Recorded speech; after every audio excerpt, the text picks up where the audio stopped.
BBC আন্তর্জাতিক সংবাদে আপনাদের সবাইকে স্বাগতম। এই মুহূর্তে আমাদের হাতে এসে পৌঁছানো ইরান, যুক্তরাষ্ট্র এবং ইসরায়েলের সকল ধরনের যুদ্ধের নতুন আপডেট আপনাদেরকে জানিয়ে দিব। শুরুতেই থাকবে সংবাদ শিরোনাম, এরপর বিস্তারিত।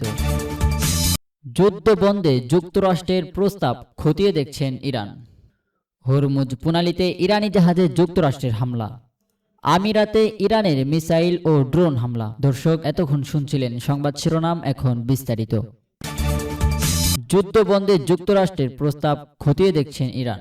যুক্তরাষ্ট্রের পক্ষ থেকে পাঠানো সাম্প্রতিক প্রস্তাবটি ইরান এখন পর্যালোচনা করছে এবং এর বিপরীতে নিজেদের প্রতিক্রিয়া বিবেচনা করে বলে জানিয়েছেন দেশটির পররাষ্ট্র মন্ত্রণালয়ের মুখপাত্র ইসমাইল বাকাই। শুক্রবার 8 মে ইরানের আধা সরকারি বার্তা সংস্থা তাসনিম নিউজ এই তথ্য নিশ্চিত করেছে। বাগাই জানান, তেহরান অন্তত গুরুত্বের সাথে প্রস্তাবটি খতিয়ে দেখছে এবং যথাযথ আলোচনার পরই চূড়ান্ত সিদ্ধান্ত গ্রহণ করা হবে। একই সঙ্গে গতরাতে মার্কিন বাহিনীর সঙ্গে ঘটে যাওয়া সামরিক সংঘাতের বিষয়ে তীব্র প্রতিক্রিয়া জানিয়েছেন বাগাই। তিনি ওয়াশিংটনের বিরুদ্ধে যুদ্ধবিরতি চুক্তি এবং আন্তর্জাতিক আইন লঙ্ঘনে প্রকাশ্য অভিযোগ আনেন। তার মতে, গতরাতে এই ঘটনা কেবল উস্কানিমূলক নয়, বরং এটি বৈশ্বিক আইন কাঠামোর চরম অবমাননা। পররাষ্ট্র মন্ত্রণালয়ের এই মুখপাত্র আরও হুঁশিয়ারি দিয়ে বলেন, ইরানের সশস্ত্র বাহিনী বর্তমান পরিস্থিতি অত্যন্ত নিবিড়ভাবে পর্যবেক্ষণ করছে। যে কোনো ধরনের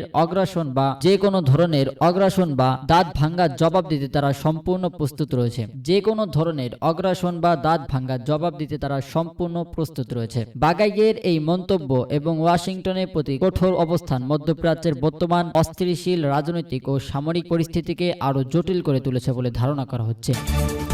এরপর আপনাদেরকে জানিয়ে দিব হরমুজ প্রণালীতে ইরানি জাহাজে যুক্তরাষ্ট্রের হামলা। হরমুজ প্রণালী ও ওমান সংলগ্ন মাকরান সাগরে একটি ইরানি পতাকা বাহিনী বাণিজ্য জাহাজকে মার্কিন সেনাবাহিনী হামলা চালিয়েছে বলে খবর পাওয়া গেছে। গতরাতে সংখ্যাটি এই আকিম্মিক হামলায় অন্তত 10 জন নাবিক গুরুতর আহত হয়েছেন এবং আরও 5 জন এখনও নিখোঁজ রয়েছে বলে ইরানের আধা সরকারি বার্তা সংস্থা মেয়র নিউজ নিশ্চিত করেছে। মিনাও কাউন্টির সমুদ্র সীমার কাছাকাছি অবস্থানকালে পণ্যবাহী ওই জাহাজটিকে লক্ষ্য করে আঘাত আনা হয়। হামলার পরপরই জাহাজটিতে ভয়াবহ অগ্নিকাণ্ড ঘটে। জানা গেল, ঘটনার সময় ওই কার্গো সেভেলটিতে মোট 15 জন নাবিক দায়িত্বরত ছিলেন। তাদের মধ্যে আহত 10 জন উদ্ধার করে দ্রুত স্থানীয় হাসপাতালে হস্তান্তর করা হয়েছে। নিখোঁজ বাকি 5 জন নাবিকের সন্ধানে স্থানীয় উদ্ধারকারী দল এবং অনুসন্ধানকারী বাহিনী সাগরে তল্লাশি অভিযান চালাচ্ছে। তবে মার্কিন বাহিনীর পক্ষ থেকে এই হামলার কারণ বা পরিস্থিতি সম্পর্কে এখন পর্যন্ত কোনো আনুষ্ঠানিক বিবৃতি পাওয়া যায়নি। কৌশলগতভাবে অত্যন্ত গুরুত্বপূর্ণ এই জলসীমায় বাণিজ্যিক জাহাজের উপর